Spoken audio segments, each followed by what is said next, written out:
Precisamos, claro, cuidar do nosso planeta e cuidar também da nossa saúde. Afinal de contas, olha só que dado preocupante. Segundo o Instituto Nacional de Câncer, no Brasil, sem considerar os tumores de pele não melanoma, o câncer de próstata é o mais comum em todas as regiões do país, o que representa 29% dos diagnósticos da doença em relação à população masculina.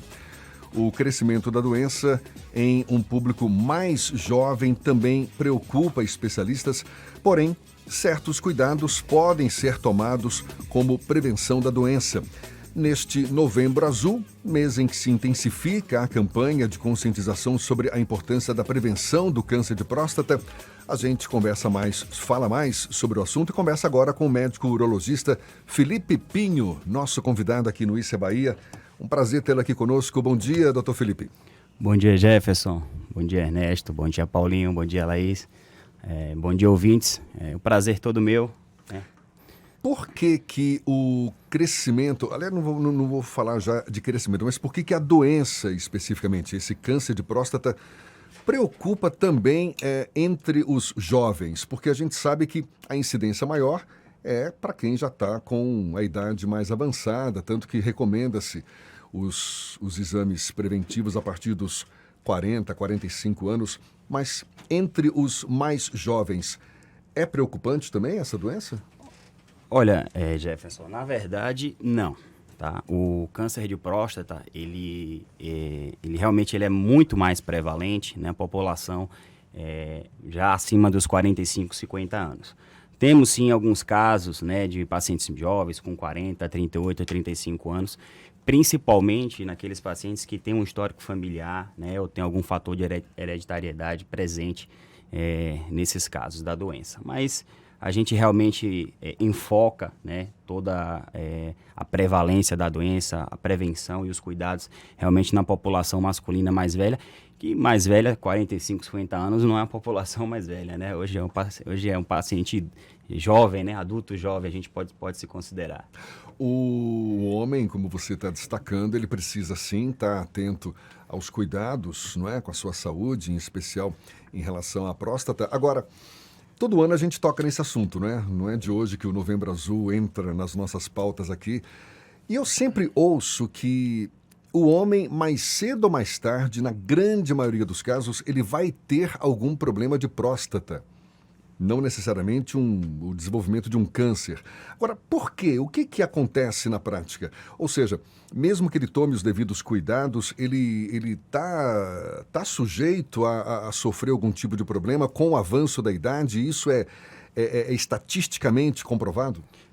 Sim, Jefferson. Tanto todas as doenças prostáticas, né, que a gente gosta de chamar a atenção, o aumento da próstata, que é a hiperplasia prostática benigna, e o próprio câncer de próstata, eles estarão presentes independente, né, de qualquer coisa. Não existe uma vacina, né, não existe uma medicação que consiga deter o começo, o início dessa doença, né, principalmente do câncer de próstata. A gente chama a atenção aqui do câncer de próstata por conta, né, do Novembro Azul. Então é importante que a população tenha essa consciência que não existe uma vacina para isso. Por isso que é tão importante a questão da prevenção, né, o cuidado e a procurar, né, o especialista cedo. Né, nós recomendamos, a Sociedade Brasileira de Urologia recomenda o início aí a partir dos 50 anos de idade para homens e 45 anos de idade, homens afrodescendentes, né, porque é um fator de risco, né, ou pacientes que têm um histórico familiar, né, pai, tio, irmão, com câncer de próstata. Agora, isso o senhor fala no monitoramento que é preciso fazer para o diagnóstico precoce, que amplia muito sempre, em qualquer câncer, né? O diagnóstico precoce sempre amplia as chances de cura, mas tem algumas condutas que os homens devem ou podem fazer mais cedo, ainda na juventude, para diminuir a chance de, na idade madura, já desenvolver um câncer de próstata, ou mesmo a própria hiperplasia, ainda que benigna. Tá certo. Existem alguns fatores de risco, né, que a gente consegue atuar nesses fatores de risco para que a gente possa diminuir, né, de certa forma, a incidência desse câncer de próstata, do próprio aumento da próstata, tá certo? Dentre eles, a questão da obesidade é muito importante a gente frisar aqui. Síndromes metabólicas, né, relacionadas. Pacientes que conseguem aí atuar, diminuindo a questão da incidência da obesidade. Hábitos de vida, né, tabagismo, excesso de álcool, dentre outros, favorecem o paciente a ter um número menor, né, de apresentação desses tipos de doença, principalmente em relação ao câncer de próstata. Mas, né, mais uma vez, é importante a gente frisar que você não vai conseguir, um certo paciente, se ele for para ter câncer de próstata, ele vai ter o câncer de próstata. Então, por isso que a gente traz no Novembro Azul essa noção de prevenção, né, para que ele procure o médico, porque mesmo ele que não sinta nada, mesmo a maior parte dos pacientes com câncer de próstata, eles não têm sintomas, então que ele faça a prevenção, procure especialista, a gente faz um exame clínico adequado, toque retal, né, o próprio exame laboratorial do PSA, dentre outros exames complementares e avaliação que consegue aí, de certa forma, diagnosticar precocemente um câncer de próstata, muitas vezes, a maioria das vezes, indolente. Agora, você falou que se ele tiver que ter o câncer, ele vai ter de qualquer jeito. Mas pegando carona na pergunta do Ernesto, mesmo com esses cuidados, uma qualidade de vida melhor, ausência do tabagismo, enfim, procurando ter um estilo de vida saudável, mesmo assim, se ele tiver um fator genético, porque o que vai determinar esse vai ter de qualquer jeito aí, é o fator genético, então? Mesmo que ele consiga realizar a prevenção de forma adequada, né, diminuindo os fatores de risco, ele pode sim ter, não só em relação à questão genética, mas por motivos que ainda não se desconhecem. Tem a questão genética, né, mas o fator hereditário também, né, e os fatores de risco que a gente trouxe em questão da obesidade, tabagismo, dentre outros. Mas se for para o paciente ter o câncer de próstata, ele vai ter. Por isso que a gente traz, né, a importância da prevenção do diagnóstico precoce. Porque o câncer de próstata, uma vez que a gente consegue diagnosticar precocemente, você consegue ter mais de 90% de chance de tratar, de curar esse paciente. Como é que se dá esse tratamento, uma vez diagnosticado precocemente? Hoje existem várias formas de você tratar o câncer de próstata, mas, de forma geral, a principal forma de se tratar realmente é através da cirurgia, né, da retirada completa da próstata. Hoje existe... Mesmo quando diagnosticada no início, o diagnosticado no início ali, retira-se a próstata? Exatamente. Mais de 95% das vezes será necessário você realizar o que a gente chama da cirurgia de prostatectomia, né, que é a retirada da próstata completa. Radioterapia, quimioterapia, sem uma intervenção cirúrgica também não resolveria, então, não? Existem algumas outras formas, né, de você tratar o câncer de próstata, como a própria radioterapia, como você citou, né? A quimioterapia não seria um tratamento primário, né? Mas a cirurgia ainda é o principal método para cura, né, tratamento do câncer de próstata, né? Hoje nós temos várias formas de realizar esse tratamento através da cirurgia aberta, né, aquela cirurgia de corte, através da laparoscopia e mais recentemente através da cirurgia robótica, a gente que trouxe melhores resultados, melhores tempo de recuperação do paciente no tratamento do câncer de próstata. Aí você, ouvinte cabra macho, está com medo? É para ter medo mesmo. Quem tem próstata tem que ter medo mesmo disso. Tem que fazer o exame, sim. Até porque, doutor, quando um câncer de próstata dá um sintoma, geralmente já é tarde demais, né? O sintoma que a gente percebe, vê, geralmente é sangue na urina, aí já pode ser tarde demais até mesmo para a solução cirúrgica, né? Perfeito, Ernesto. Como eu tinha informado, o câncer de próstata geralmente ele é indolente, ou seja, ele não leva muitos sintomas. E quando ele se apresenta já com alguns sintomas, né, como o próprio sangue na urina, como você citou, né, dores ósseas, sangue no esperma, né, dentre outros, ele geralmente já está num estadio mais avançado e aí realmente a gente tem uma dificuldade maior para o tratamento desse paciente. Por isso que a prevenção, e o Novembro Azul está aqui para isso, né, para chamar atenção aí para o homem, né, você ouvinte que se preocupa com a sua saúde, que precisa trazer um novo desfecho para a sua vida, que é a prevenção, é procurar cedo, né, cedo que a gente fala a partir dos 50 anos, o homem, ou 45 anos, se tiver algum histórico familiar, ou se for afrodescendente, procure o urologista. Hoje a gente tem dados Ernesto, que um homem a cada 38 minutos morre de câncer de próstata no Brasil.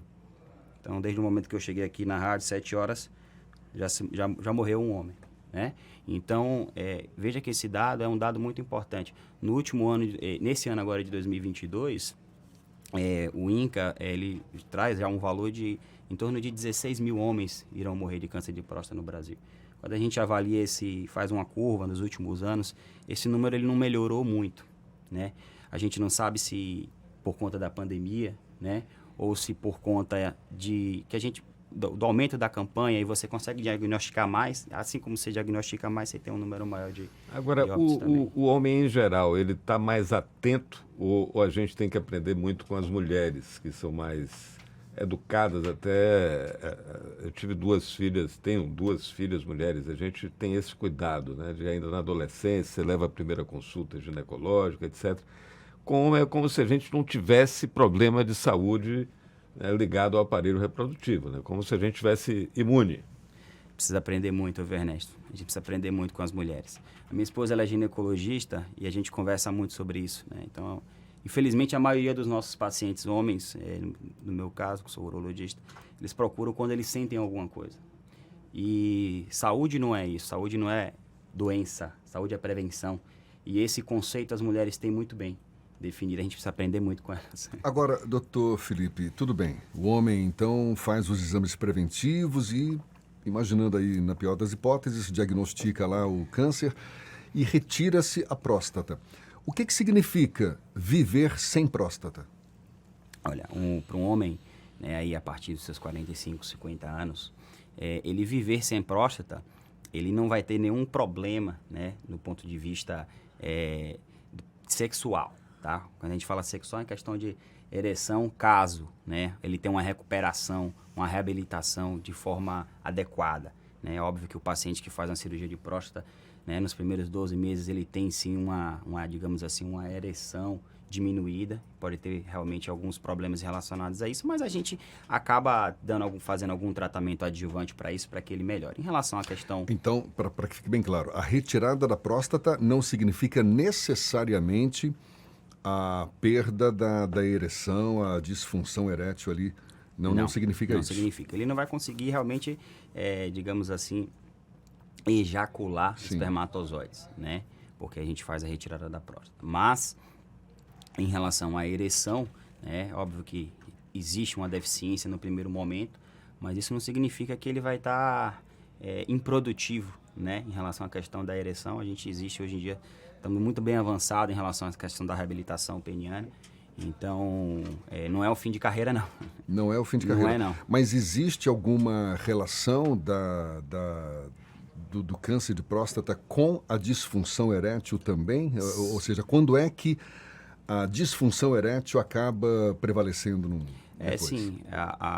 Existe sim uma relação. Na verdade, é uma relação muito anatômica, né?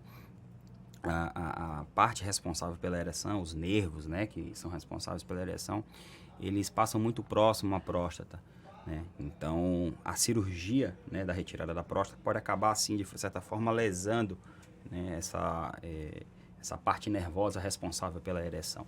Por isso que hoje em dia, com novos adventos de tecnologia, como a cirurgia robótica que a gente faz, te permite uma visualização, às vezes, de até 16 vezes, né, da visão humana. Então, você consegue, de certa forma, distinguir, né, esses nervos relacionados à ereção e fazer com que você te retire a próstata de forma mais adequada.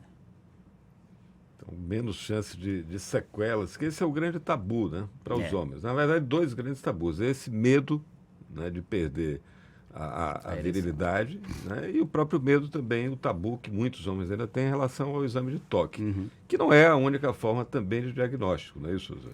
Assim, na verdade, o exame, o toque retal, ele acaba fazendo parte, né, protocolo, né? da avaliação primária do câncer de próstata. Você tem ali o exame de sangue, o PSA, não é isso? Tem o exame de sangue. Tem a ultrassonografia do abdômen e o exame de toque retal. Perfeito.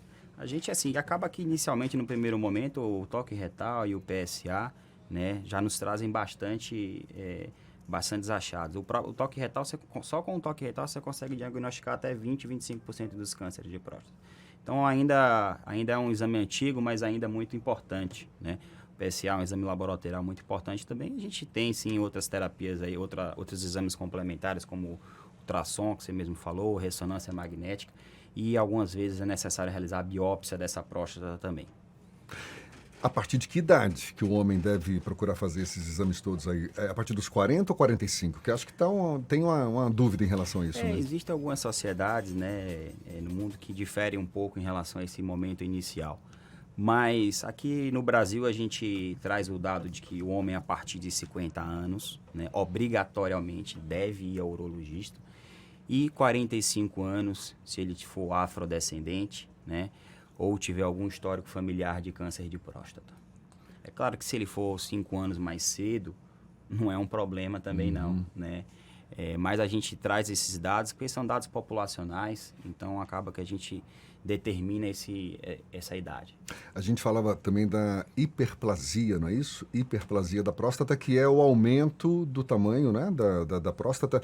Isso é considerado uma doença ou é um fenômeno natural que ocorre com o envelhecimento da próstata? É interessante essa pergunta porque isso é o que eu sempre falo. A hiperplasia prostática, que é o aumento da próstata, ela faz parte do envelhecimento masculino, né? Então veja que ela é uma doença, sim, quando ela começa a trazer sintomas, né? Aquele homem que começa a ter uma dificuldade para urinar, o jato mais fraco, precisa ir no banheiro mais vezes para urinar, né? Às vezes sai sangue na urina também, tá certo? E aí ela começa a se considerar uma doença, mas ela faz parte, sim, do envelhecimento. Homens a partir de 80... Se o homem com mais de 80 anos, mais de 80% a 90% deles vai ter, de alguma forma, uma hiperplasia prostática benigna. A próstata vai ser maior, vai ter um aumento da próstata. E tem como fazer a próstata regredir o tamanho? Sim, a gente não necessariamente atua só com a cirurgia, né, como é o caso do câncer de próstata. Existem algumas medicações que permitem que você urine de forma mais adequada, regrida, digamos assim, a próstata, né, um volume um pouco menor, né. Então, só com medicação. A maior parte dos pacientes a gente consegue controlar só com a medicação. Tá? A hiperplasia pode ser um sinal de que a coisa está piorando ali, ou seja, pode evoluir para um câncer? Não, olha, não está muito relacionado, não. Tá? O câncer de próstata e a hiperplasia são coisas diferentes, coisas distintas, e a gente faz questão de trazer isso para o paciente no consultório, né? Essa diferença das duas doenças, né? Então não está muito relacionado, não. E quais são outras doenças também comuns relacionadas à próstata com o avanço da idade? Olha, o aumento da próstata, a hiperplasia, é a principal causa realmente, né, de acometimento da próstata no homem, né? Lembrar que quando a gente traz o Novembro Azul, a gente traz o enfoque para a próstata, o câncer de próstata, mas é importante a gente trazer o enfoque para todas as doenças do aparelho geniturinário, né? O próprio aumento da próstata, como você informou, o câncer de rim, né? O câncer de testículo, o câncer de bexiga, tá? Câncer de pênis o também. Câncer de pênis é muito importante mesmo, né? Principalmente na população menos esclarecida, né? Porque vê ali uma lesão no pênis e acha que não é nada, não procura. Uma vez eu ouvi de um médico urologista dizendo que a principal causa de câncer de pênis é a falta de higiene. É isso mesmo, é? Perfeito. Incrível, né? É incrível. A falta de higiene. E assim, eles consideram aquilo ali algo normal, né? E quando chega para procurar assistência médica, já está num avançar muito grande. Aí precisa, infelizmente, fazer cirurgias mutiladoras, né? Ou seja, pessoas que não têm o hábito de manter o pênis limpo. Perfeito. Não tem o hábito de manter o pênis limpo. Ou vê o seu próprio pênis como alguma coisa suja e não tem o cuidado, por exemplo, de lavar as mãos antes de ir ao sanitário, né? Coisa tabu mesmo, que a gente é mal educado, né? Costuma lavar depois, né? Pois é. Em vez de lavar antes também, né? Agora, doutor Felipe, o importante é que nesse mês de novembro, esses serviços estarão mais acessíveis, mais disponíveis, né? Principalmente as consultas, os exames preventivos. É bom a gente também passar essa informação para os nossos ouvintes, né? Sim, com certeza. A gente acaba usando o mês de novembro como um mês para a gente chamar a atenção às doenças né, a saúde masculina, principalmente a doença do câncer de próstata. O mês de novembro, né, eu tenho um dado curioso, o Novembro Azul ele começou aqui no Brasil em 2011, né? Tem uma organização não governamental chamada Lado a Lado pela Vida, né, que deu início ao Novembro Azul. Foi inspirada lá em 2003, na Austrália. Tinham aqueles homens com o bigode, né? E eles chamavam lá na Austrália de Movember, né, com M. Era a junção do mustache, né? O bigode em inglês, e com o November, né? Sim. Movember. E aí ficou interessante que aí nós pegamos essa ideia aí em 2011, 2010, e essa organização não governamental, e foi um sucesso, né? Na verdade, que o Novembro Azul é um sucesso. O Ministério da Saúde, as sociedades, a própria Sociedade Brasileira de Urologia, a mídia, né? Todo mundo abraçou essa ideia e eu acho isso muito importante, né? Para que a gente traga essa consciência para a população masculina. Eu acho que a gente pode fazer, inclusive, um apelo, né? Uma coisa que eu noto. Eu acho que as empresas, né, precisam trazer mais essa campanha do Novembro Azul. Abraçar mais essa Abraçar causa. mais, né? Eu acho que cuidar do homem não é só, muitas vezes, um plano de saúde, é trazer para dentro da empresa, né? Porque o homem, muitas vezes, o discurso que eu ouço no consultório, não fui porque eu não tenho tempo, não fui liberado, etc. Tal. Então, assim, a gente mudar um pouco o paradigma, quebrar esse conceito, né? O próprio gestor chegar ali dentro da empresa dele e chamar junto. Vamos fazer aqui uma campanha. Então, isso muda muito o paradigma, porque o homem, ele olha muito para os seus semelhantes, né? Então, ele vê o colega. Se o colega foi, ele vai. Se ele não foi, ele vai, não vou.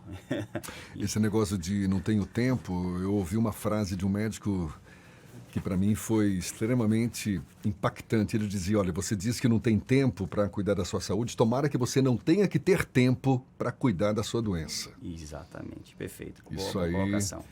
Isso aí realmente provoca arrepios. A gente está falando aqui da importância da prevenção do câncer de próstata. Estamos no Novembro Azul, mas é o tipo de cuidado que é para ser colocado em prática aí o ano inteiro, não é? Então você, homem, a partir dos 45 anos, se tiver algum fator de risco, vá lá, procure o seu urologista, faça os exames necessários. A partir dos 50 anos, obrigatoriamente, procure sim para se prevenir e, claro, não é, buscar uma qualidade de vida cada vez mais saudável para a gente que está envelhecendo, né? A população brasileira envelhecendo cada vez mais, com chances, portanto, a gente aqui de chegar até os 90 anos, quem sabe até os 100 anos, agora de preferência com saúde, né, doutor Felipe? Com certeza. O movimento do Novembro Azul, ele quer conscientizar ainda mais a população masculina, né, sobre a necessidade de cuidar do seu corpo e também da sua mente. Praticar mais exercícios, né? Ter uma alimentação equilibrada, parar de fumar, praticar um sexo seguro, cuidar da saúde mental e também fazer o exame de próstata periodicamente. Maravilha. Doutor Felipe Pinho, médico urologista, muito obrigado. Sempre bom a gente tocar nesse assunto, não é? Dar dicas importantes aí para a gente preservar a nossa saúde. A gente agradece pela sua participação, seus esclarecimentos. Até uma próxima. Bom dia, então. Eu que agradeço a oportunidade, Jefferson, Ernesto, Laís, Paulinho. Foi um prazer estar aqui e um abraço aos ouvintes aí. E vamos lá, Novembro Azul, vamos procurar assistência médica aí, procure seu urologista e traga seu colega também. Maravilha. E olha, quer recuperar esse papo todo nosso aqui? Essa conversa vai estar disponível logo mais na íntegra nos nossos canais no YouTube, Spotify, iTunes, Deezer e Instagram. Agora são 7h49 na Tarde FM.